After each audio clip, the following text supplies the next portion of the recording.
नमस्कार दोस्तों, आप सभी का स्वागत है हमारे इस चैनल पर। अगर आप नए हैं तो प्लीज़ हमारे चैनल को लाइक शेयर सब्सक्राइब ज़रूर करें और कहाँ से किस ज़िले से वीडियो देख रहे हैं कमेंट बॉक्स पर कमेंट करके ज़रूर बताएं। तो चलिए बढ़ते हैं आज की बड़ी खबर की ओर।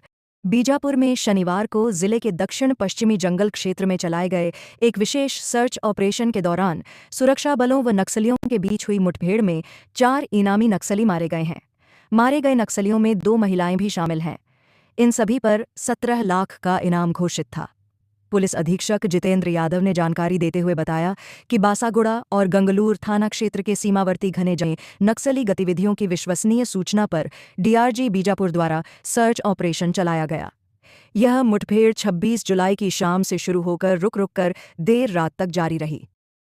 इस मुठभेड़ में मारे गए नक्सलियों की पहचान 5 लाख का इनामी एसीएम प्लाटून 10 दक्षिण सब जोनल ब्यूरो हुंगा, 5 लाख की इनामी एसीएम प्लाटून 30 दक्षिण सब जोनल ब्यूरो लखे, 5 लाख की इनामी एसीएम दक्षिण सब जोनल ब्यूरो भीमे व 2 लाख के इनामी पार्टी सदस्य छोटे बीजीएल सेल 3 नग, ग्रेनेड 1 नग सहित नक्सल साहित्य, दैनिक उपयोग की सामग्री व अन्य विस्फोटक सामग्री बरामद की गई हैं। जांजगीर चांपा जिले के चांपा स्थित दिल्ली पब्लिक स्कूल परीक्षा केंद्र में रविवार को आयोजित आबकारी आरक्षक भर्ती परीक्षा में भारी अव्यवस्था देखने को मिली। समय पर केंद्र पहुंचने के बावजूद दर्जनों अभ्यर्थियों को परीक्षा देने से वंचित कर दिया गया, जिससे वहां भारी हंगामे की स्थिति बन गई। कई अभ्यर्थियों ने आरोप लगाया कि वे निर्धारित समय से पहले परीक्षा केंद्र पर पहुंच गए थे, फिर भी उन्हें यह कहकर अंदर जाने से रोक दिया गया कि केंद्र समय से पहले बंद हो गया है। कुछ अभ्यर्थियों को इस आधार पर रोका गया कि एडमिट कार्ड में पिता के नाम के साथ जाति का उल्लेख नहीं था, जो नियमानुसार अनिवार्य नहीं था। परीक्षा में शामिल होने आए उम्मीदवारों के पास एडमिट कार्ड और आधार कार्ड जैसे वैध दस्तावेज मौजूद थे। इसके बावजूद उन्हें परीक्षा से वंचित कर दिया गया। इसके चलते परीक्षा केंद्र के बाहर अभ्यर्थियों की भीड़ लग गई और नाराजगी के स्वर तेज हो गए।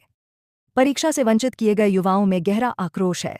उन्होंने संबंधित अधिकारियों पर मनमानी और प्रशासनिक लापरवाही का आरोप लगाते हुए मांग की है कि इस पूरे मामले की जांच हो और दोषियों पर सख्त कार्रवाई की जाए। साथ ही वे परीक्षा के पुनः आयोजन की भी मांग कर रहे हैं, जिससे उनके साथ न्याय हो सके। घटना के बाद से अब तक प्रशासन की ओर से कोई आधिकारिक प्रतिक्रिया सामने नहीं आई है। इससे अभ्यर्थियों की नाराजगी और बढ़ती जा रही है।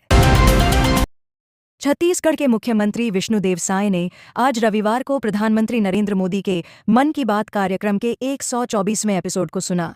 इस मौके पर सीएम विष्णुदेव साय ने कहा कि प्रधानमंत्री नरेंद्र मोदी हर महीने के आखिरी रविवार को मन की बात करते हैं और उसमें वो देश में हो रहे नए इनोवेशन को देश और दुनिया के सामने लाने का काम करते हैं। इसके जरिए देश को ऐसे लोगों के इनोवेशन के बारे में ज़रूर पता चलता है और देश के लोग उनसे प्रेरित भी होते हैं। आज ये बहुत सौभाग्य की बात है कि प्रधानमंत्री जी ने बिल्हा का जिक्र किया, जिसे हाल ही में स्वच्छ भारत मिशन में सम्मानित किया गया है। ये छत्तीसगढ़ के लिए बहुत सौभाग्य की बात है। इस साल छत्तीसगढ़ ने स्वच्छता और स्वच्छ भारत मिशन के क्षेत्र में अच्छा नाम कमाया है। हमारे राष्ट्रपति जी द्वारा कई शहरों को सम्मानित किया गया है। रायपुर को भी पहली बार सम्मानित किया गया है। छत्तीसगढ़ के उप मुख्यमंत्री अरुण साव ने विभागीय अधिकारियों और मास्टर ट्रेनर्स के प्रशिक्षण के समापन सत्र में शामिल हुए। जल जीवन मिशन के तहत निमोरा स्थित ठाकुर प्यारेलाल राज्य पंचायत एवं ग्रामीण विकास संस्थान में आयोजित 6 दिवसीय प्रशिक्षण के दौरान प्रतिभागियों को ग्रामीण जल आपूर्ति योजनाओं के संचालन एवं रखरखाव के बारे में विस्तार से जानकारी दी गई। एसपीएम निवास और यूनिसेफ द्वारा 2 बैचों में आयोजित प्रशिक्षण में 21 जुलाई से 23 जुलाई तक पहले बैच के प्रशिक्षुओं को ग्रामीण जलापूर्ति के संस्थागत एवं सामुदायिक पहलुओं पर विस्तृत प्रशिक्षण दिया गया। वहीं 24 जुलाई से 26 जुलाई तक दूसरे बैच में ग्रामीण जलापूर्ति योजनाओं के तकनीकी एवं गुणवत्तापूर्ण क्रियान्वयन का प्रशिक्षण दिया गया। जल जीवन मिशन के अंतर्गत ग्रामीण जल योजनाओं के संचालन एवं रखरखाव की रणनीतियों को सुदृढ़ बनाने तथा क्षेत्रीय अधिकारियों और मास्टर ट्रेनर्स को जल संरचना की दीर्घकालिक स्थिरता सुनिश्चित करने में दक्ष बनाने के लिए इस सघन प्रशिक्षण का आयोजन किया गया था। उप मुख्यमंत्री अरुण साव ने प्रशिक्षण के समापन सत्र में जल संरक्षण जल संवर्धन पर जोर देते हुए अपने संबोधन में कहा कि हर घर तक जल पहुंचाने के लक्ष्य के साथ हमें जल बचाने की जिम्मेदारी को भी प्राथमिकता देना होगा। हमें आने वाली पीढ़ियों के लिए जल और जल स्रोतों को प्रभावी ढंग से संरक्षित करना होगा। उन्होंने प्रशिक्षण में मौजूद लोक स्वास्थ्य यांत्रिकी विभाग के अधिकारियों को ग्रामीण क्षेत्रों में जल स्रोतों के संरक्षण के कार्यों में तेजी लाने के निर्देश दिए। छत्तीसगढ़ के जशपुर नगर जिले में मुख्यमंत्री विष्णुदेव साय ने अपने घोषणा को प्राथमिकता से पूरा भी कर रहे हैं। इसी कड़ी में विगत दिवस तपकरा प्रवास के दौरान फरसाबहार में विश्राम गृह बनाने की घोषणा की थी, जिसके 1,62,00,000 की प्रशासकीय स्वीकृति भी दे दी है।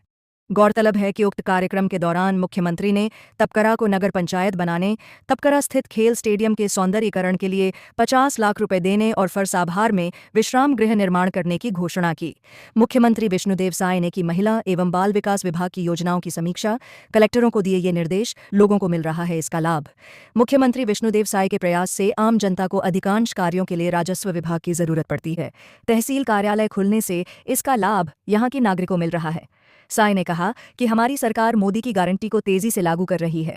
सरकार बनते ही पहली कैबिनेट में प्रधानमंत्री आवास योजना के तहत 18 लाख आवास स्वीकृत किए गए। बसंत कुमार। छत्तीसगढ़ के कोरबा जिले में ऊर्जा नगरी कोरबा के एक छोटे से गांव के रक्षार तीव्रता की रहने वाली संजू यादव आज कबड्डी की अंतर्राष्ट्रीय खिलाड़ी हैं।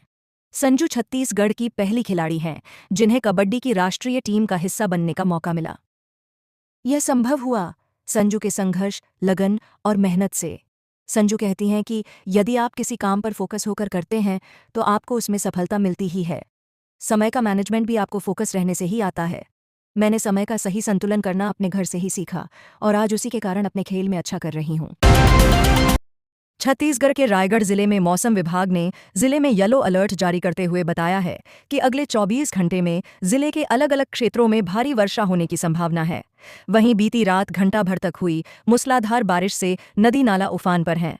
कई क्षेत्रों में बाढ़ जैसी स्थिति निर्मित हुई है। जिले में येलो अलर्ट जारी। उल्लेखनीय है कि विगत 2 दिनों से लगातार बारिश हो रही है। यह बारिश कभी तेज तो कभी धीमी है। शुक्रवार की सुबह कुछ समय से लिए धूप खिली थी, वहीं इसके बाद बादल आ गई। वहीं रात होते ही तेज बारिश हुई। रात करीब 1 बजे के आसपास मूसलाधार बारिश शुरू हुई। ये बारिश करीब 2 घंटे तक एक ही रफ्तार में होती रही। इससे शहर के नदी नाला उफान पर आ गए। रात 2:30 बजे के आसपास बारिश गति में धीमी हुई थी। छत्तीसगढ़ के पेंड्रा, गौरेला, मरवाही जिले में पिछले 5 दिनों से रुक रुक कर हो रही भारी बारिश ने लोगों के लिए मुसीबतें खड़ी कर दी हैं। पहाड़ का मलबा रोड पर आने से गौरेला पेंड्रा मरवाही जिले से मध्य प्रदेश के अमरकंटक को जोड़ने वाला सड़क मार्ग अवरुद्ध हो गया है, जिससे लोगों का आवागमन बुरी तरह प्रभावित हुआ है। गौरेला से ज्वालेश्वर होकर अमरकंटक जाने वाली सड़क पर पहाड़ का मलबा गिरने से यातायात ठप हो गया है। सावन का महीना होने के कारण बड़ी संख्या में श्रद्धालु अमरकंटक और ज्वालेश्वर धाम जाने के लिए इसी मार्ग का प्रयोग करते हैं, लेकिन पहाड़ का मलबा सड़क पर आ जाने की वजह से इस मार्ग पर आवागमन बाधित हो गया है। इसके अलावा गौरेला से पकरिया दुर्गाधारा होकर अमरकंटक मार्ग पर दुर्गाधारा जलप्रपात का बढ़ा हुआ पानी सड़कों पर बह रहा है, जिससे यह मार्ग भी पूरी तरह बाधित है। यातायात बंद होने से सड़कों पर वाहन रुक गए हैं और अमरकंटक जाने वाले यात्री व श्रद्धालु रास्ते में फंस गए हैं। अब लोग मजबूर होकर लंबी दूरी तय कर अन्य रास्तों से होकर अमरकंटक की ओर जा रहे हैं। लोगों ने प्रशासन पर उठाए सवाल। प्रशासन की तरफ से अभी तक कोई भी कर्मचारी मौके पर नहीं पहुंचा है और न ही मलबे को हटाने का कार्य किया जा रहा है, जिससे लोगों में आक्रोश है।